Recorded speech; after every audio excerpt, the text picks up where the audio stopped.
environment at all. But actually, like in Semarang, we didn't have job every day. That's why, like between holiday, I went to high school or university to teach Japanese, and so actually, I know people here, especially who works here and who want to entrepreneur's mind. I want to know. So this is it's very good chance for me to talking with you. Thank you. To see. In province itself, we provide training for teachers for primary and secondary level. We also organize an annual teachers conference. My name is Nadia Said. You can call me Nadia. I'm a pharmacist by background. I graduated in 2008, and ever since I started my own social enterprise. Basically, I conducted research on natural soap and natural beauty products, and now I'm working with farmers in Lembang, if you ever heard. It's a part of Bandung where all farmers are gathered, and then we're working with rose farmers. Rose. Flowers. Oh, yeah. The flower. We work with the rose farmers. We increase their bargaining power because they're very dependent to middlemen. And we create the opportunity, the options for them to sell their roses, and we created a fair trade system, and then also the community development, so they now have new skill in making soaps, natural soaps, out of their roses. So yeah, that's basically what I'm doing now. Right, sorry. Hi, I'm Nancy. Very nice to meet you, and probably I want to start about my work. It is actually we don't directed as a social enterprise at first, because our interest is in technology and art. So we combine technology and art. So if you ever heard about Batik, yes, and we create a software to turn mathematical formula into Batik pattern.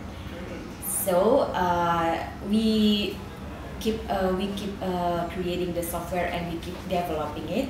And after that, we sell the software first to the Batik artisans. But we see the middle of our activities that these Batik artisans, they have a very low standard in their living situation. So very low. They don't have minimum wage. They don't have the sustainability of what they're doing, let alone to do their art. So what we do, we turn our corporate into social enterprise. Then we help them. We lower our software price very low, so they can afford it, and we create a system, a business model to help them, so they can use our software in very cheap price, and they can also sell their products to our network. That's basically what we're doing, and of course we come as far that we not only deal with batik art. We also now work with wood carver in Bali. Wood carver, the statue, because it's a very famous art in Bali, and it's dying. A lot of wood artisans in Bali, they change their profession into driver, tourist guide, and hotel staff, things like that.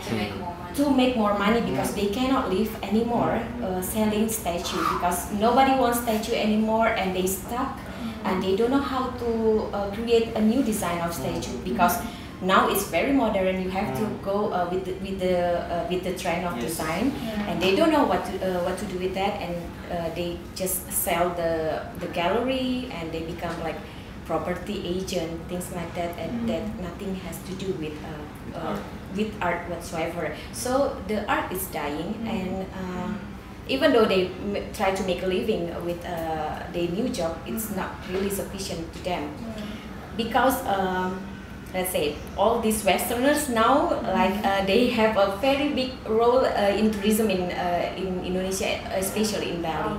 So they just become like lower staff, because they don't have the skill course in hospitality. Yeah.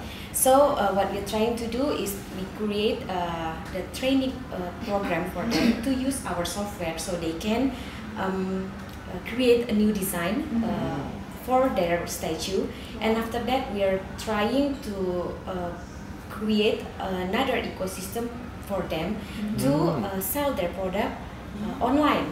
Okay. So they say they don't have to depend on the middleman, and because the middleman, of course, they want a very big commission. Yes, yeah, that's naturally. So why what we're trying to do is how this wood carver can sell their product directly to the customers. That's what we are doing right now. Thank you. Great. Yeah.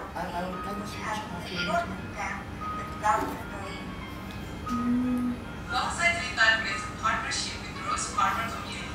With fair trade practice, we will use the two groups of roses which are valued the least, B and C, to produce natural cosmetic products. When we use those two groups, it doesn't mean that we are using bad quality roses. Farming the rose, but after that, like plus alpha is to make how to make rose soap. Yes. So the first time we told them that it is possible to create something out of their roses, they were like, oh, "Really? Can we make something out of tomatoes? Can we make something out of this stuff?" And it was like they kind of took it as a joke, and we were like, "Okay." They're not so serious. So what WangsaJelita is trying to do is to work together, not work, not just buying the natural resources by fair trade is good. We want more than that. We want something beyond fair trade. We want to give them skills. We want to develop the community. Then they can manage it by themselves. Yes. So that's my vision. WangsaJelita is trying to focus on the farmers first, and also to the local artisans who can create the packaging. But still, it's about applying the technology, applying the science to those grassroots level. It doesn't have to be a rocket science. It just have to be the simple one, and to add more value to the natural resources they have. So that's my big vision. Thank you. Awareness about our work. So this is basically about what we do, and in terms of bringing the technology into culture and how this technology can benefit to the culture and to the workers. The very start to the end products. You create the tools, you create the research, you create the design, and you create the product. And at the end of 2007, we've been invited to. We are invited to the international conference in Milan. Not because you have too much. And one of the things I share with them in the car actually, with Makoto and Minusan, I think we have to be honest also. That I think there are so many social enterprises in Indonesia because we have so many problems. If we are like Singapore, whose government is very effective, there will be very few social enterprises there. Because there is no social problem to be fixed. Yes. The country is so huge. We have huge population. So I told them that it's either you do something or you die. We never rely our survival on the government. Yes. Because if you wait for the government, nothing would happen until you die. Yes. Yeah, nicely put. But the thing is, Indonesia is so big. Yes.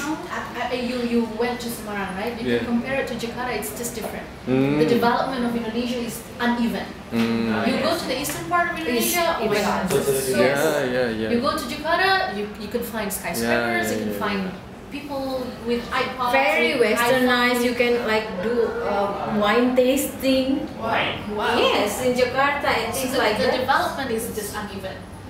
And we have so many problems, and I think it's a blessing in disguise in some ways, because that's also the source reason, of the energy. the source of the energy to create a social enterprise, because we want to take all the problems.